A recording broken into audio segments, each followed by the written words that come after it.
Number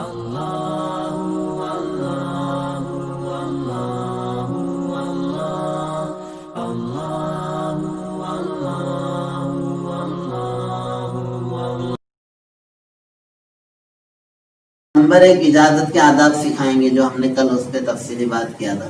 number 2 اس کو نظر کے آداب سکھائیں گے، دیکھنے کے۔ نظر کے آداب کا کیا مطلب ہے کہ اسلام میں آنکھوں کے لیے ہدایات دی گئی ہے، آنکھوں کے بارے میں۔ سورہ نور میں جو میں زیادہ تر اس سلسلے میں جو رہنمائی ہم کو ملیں گی وہ سورہ نور کے اندر، کہ مومنوں سے کہوں کہ وہ اپنی نظریں نیچے رکھیں اور اپنے شرمگاہوں کی حفاظت کریں۔ قل للمؤمنین یغضوا من ابصارهم ویحفظوا فروجهم۔ اب اس پر بچے کی جب تربیت کریں گے آپ نظر کی حفاظت پر، تو اب اس سلسلے میں کئی چیزیں آئیں گی۔ ایک ہے دیکھنا، کیا دیکھنا حلال ہے اور کیا دیکھنا حرام ہے، یہ بھی سن تمیز میں ہی سکھانا ہے، مراعب ہونے سے پہلے۔ اچھا، اب کیا دیکھنا ہے عورتوں کے سلسلے میں؟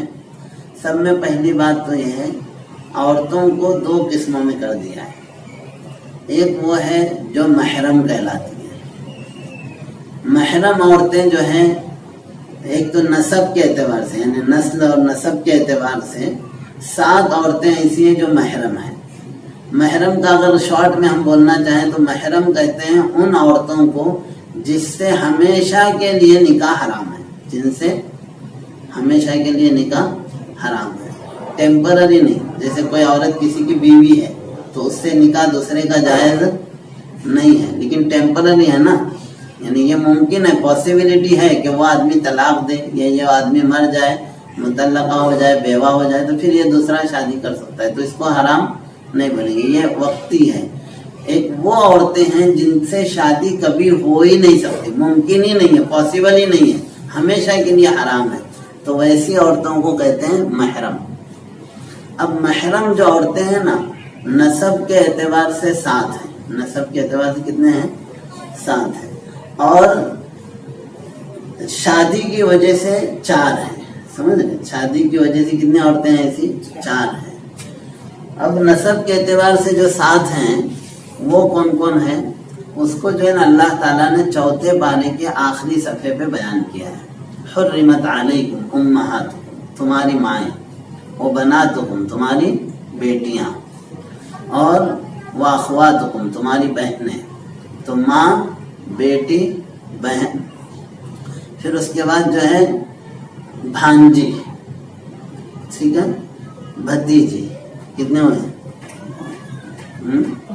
5 ہے نا، اور 2، ہاں، اور جو ہے نا پھوپھی اور خالہ، کتنے ہو گئے؟ 7 ہو گئے نا، پھوپھی، خالہ، بیٹی، بہن، بھانجی، بھتیجی، ہے نا۔ یہ 7 عورتیں جو ہیں یہ ایسی ہیں جو ہمیشہ کے لیے حرام ہیں، ان سے کبھی بھی نکاح جائز نہیں ہو سکتا، یہ 7 ہیں۔ اچھا، نسب یعنی شادی کی وجہ سے 4 عورتیں حرام ہوتی ہیں۔ شادی کی وجہ سے مطلب جیسے ساس ہے، ٹھیک ہے نا، اب بیوی سے نکاح، جیسے ہی عورت سے نکاح ہو گیا تو ساس کیا ہو جائے گی؟ حرام ہوگی۔ اب اگر یہ بیوی نکاح میں نہیں بھی رہی، طلاق بھی ہو گئی، تو بھی اس کی ماں سے نکاح کبھی جائز نہیں ہوگا، تو ساس ہمیشہ کے لیے حرام ہو جاتی ہے۔ اسی طرح سے بہو بھی کیا ہوں گی؟ ہمیشہ کے لیے حرام ہے۔ اسی طرح سوتیلی ماں، یعنی والد کی اگر 2 بیویاں ہیں اور ایک بیوی سے اگر جو ہے نا ایک کا یہ بچہ ہے، تو یہ دوسری جو ماں ہے وہ بھی اس کے لیے ہمیشہ کیا ہے؟ حرام ہے۔ اگر والد کا انتقال ہو جاتا ہے یا والد بھی اس کو طلاق بھی دے دیتے ہیں، تب بھی وہ بچے کے لیے جائز نہیں، ہمیشہ کے لیے حرام ہے، ٹھیک ہے۔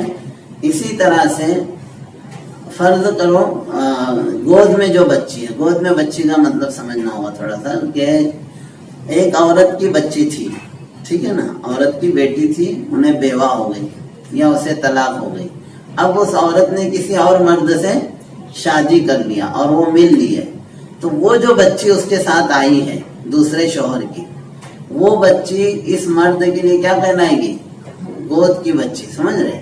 ربیبہ کہتے ہیں اسے عربی میں، تو وہ ربیبہ بھی وہ حرام ہو جائے گی، ٹھیک ہے نا، ربیبہ بھی کیا ہو جائے گی؟ مرد پہ حرام ہو جائے۔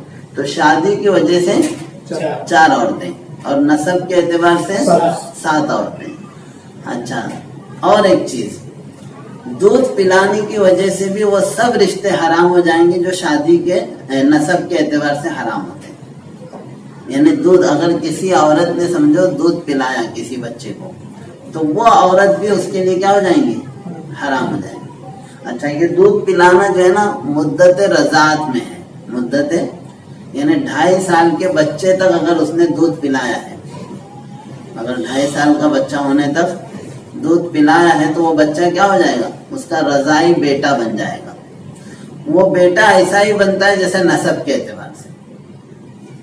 تو اب وہ ماں حرام ہو جائیں گی نکاح کرنا. ایسے ہی اس کی رضاعی بہنیں بھی حرام ہو جائیں گی. اس کی رضاعی بہنیں حرام ہو جائیں گی، رضاعی خالہ حرام ہو جائیں گی، رضاعی نہیں وہ نہیں آئیں گے اس میں. اب جو ہے نا وہ جو 7 نسب میں بتایا نا میں، وہ 7 آئیں گے. ہاں، بھانجی بھتیجی آ جائیں گی، بیٹی آ جائیں گی، پھوپھی آ جائیں گی، خالہ آ جائیں گی. ٹھیک ہے نا. تو یہ سب عورتیں دودھ پلانے سے بھی کیا ہو جائیں گی؟ ہاں. تو اس کو مختصر لفظوں میں اگر اپنے کو کہنا ہو تو ایسا کہیں گے کہ نسب سے جو حرام ہوتے ہیں وہی دودھ پلانے سے حرام ہوتے ہیں. نسب سے جو حرام ہوتے ہیں وہی دودھ پلانے سے. ما یحرم من الرضاعی یحرم من النسب، حدیث میں اللہ کے رسول نے ایسا فرمایا. یہ ٹھیک ہے. تو اب اتنی عورتیں وہ ہیں جو محرم کہلاتی. تو محرم کی طرف دیکھنے کے بارے میں آداب جو ہیں وہ یہ ہیں کہ محرم کی طرف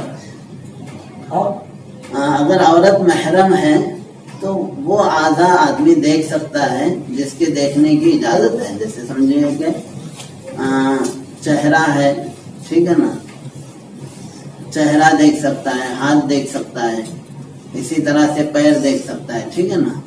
یہ دیکھنے کی اس کو اجازت ہے. لیکن جو چھپا ہوا حصہ ہے وہ دیکھنے کی اجازت نہیں ہے. سمجھیے، جو چھپا ہوا حصہ ہے وہ نہیں دیکھ سکتا. تو محرم کے ساتھ ہاتھ ملا سکتا ہے، گلے مل سکتا ہے، ان کے ساتھ تنہائی میں بیٹھ بھی سکتا ہے اگر فتنے کا ڈر نہ ہو. سمجھ رہے؟ آج کے دور میں علماء کرام اس پہ تاکید دے رہے ہیں کہ چونکہ باہر فتنے اتنے بڑھ گئے ہیں کہ اکیلے بھائی بہن کو بھی اکیلے گھر میں نہیں چھوڑنا چاہیے. سمجھ رہے؟ کیونکہ وہ فتنے بہت سارے ایسے ہو رہے ہیں. تو بہرحال پہلا حصہ ہے محرم. تو محرم کی طرف دیکھنے کا اور ملنے کے بارے میں یہ ہے. نمبر 2 یہ ہے دیکھنے کے سلسلے میں کہ اور مطلب ایک تو محرم ہوا، دوسرا یہ ہے کہ وہ عورتیں جو اجنبی ہیں تو ان میں سے کچھ عورتوں کا استثناء ہے. جیسے ایک عورت وہ ہے جس کو پیغام دینا ہے تو اس وقت اسلام اجازت دیتا ہے کہ اس کو ایک نظر دیکھیں. ایک نظر یا 2 مطلب نظر بار بار اس پہ ڈال سکتا ہے، لیکن اس میں بھی ہدایات ہیں. کیا ہیں کہ جس کو پیغام دے رہے ہیں اللہ کے رسول صلی اللہ علیہ وسلم نے اجازت دی ہے بلکہ انکریج کیا ہے. ایک صحابی آئے، کہا میں نے ایک انصاری عورت کو پیغام دیا ہے نکاح کا. تو آپ نے فرمایا کہ تم نے اس کو دیکھا ہے؟ تو کہا نہیں دیکھا. تو کہا دیکھ لو. ٹھیک ہے نا. اور آپ نے فرمایا دیکھنے سے محبت میں دائمی ہوتی ہے. سمجھ رہے؟ محبت کیا ہو جاتی ہے؟ دائمی ہو جاتی ہے. محبت میں اس میں اضافہ ہوتا ہے. تو دیکھنے کی اجازت ہے، لیکن اس کی شرطیں ہیں کہ وہ جب دیکھیں گے تو اس وقت کوئی تو ایک محرم ساتھ ہونا پڑے گا. سمجھ رہے؟ کوئی ایک محرم ساتھ ہو. آپ صلی اللہ علیہ وسلم نے فرمایا کوئی اجنبی مرد کے ساتھ اکیلا نہ بیٹھے. اسی طرح سے جو ہے نا اس کا چہرہ ہی دیکھنے کی اجازت ہے، اس کے علاوہ کوئی اور چیز دیکھنے کی اجازت نہیں ہے. یہ تو ہوا کہ پیغام جس کو دے رہے ہیں اس کو دیکھنے کی اجازت. اسی طرح سے مرد سے کیا دیکھ سکتا ہے؟